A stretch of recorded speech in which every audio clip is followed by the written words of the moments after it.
Hey, good morning. Shout out pala sa aking mga followers dyan sa Arnis Pilipinas Mixed Martial Arts. So karon na kami karon sa club sa akong Grandmaster Winston Sousa. So among ipakita ang tutorial sa self-defense sa Arnis stick wood versus without stick empty hand. So karon for more videos, please follow and share my video content. Thank you.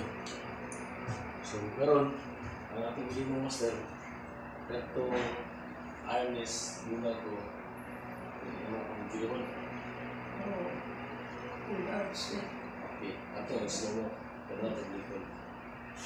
Ay, nali ikaw. Okay mo. Okay, sige. Okay. So pero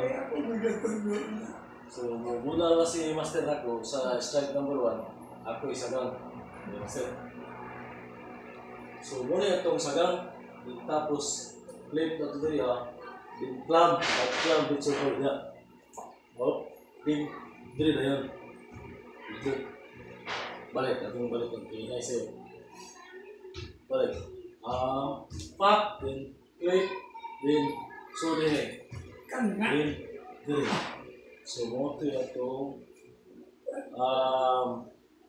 judo combat nga kuha technique sa Arnis versus Arnis versus empty hand. So, ang sa'yo na rin sa siya. So, snatching siya. Pagulal, hack, then tapos sulod ko rin, then back three, then squeeze. So, ano ang technique? Oo, diba? So, mo ito yung technique sa Arnis snatching. So, isa, kumpat yapon. Uno si Grandmaster ako, uno yapon. Pag uno, ha! Kuman, cramp ko dire, dire. Dito, dira. Bukan. Dito kuman, pwede ko sa idasok niya, pa. Dire, dire. Moto yung mga kuha na ito technique sa iyo. Moto itong mga technique sa Arnis combat. So, thank you for watching and good morning.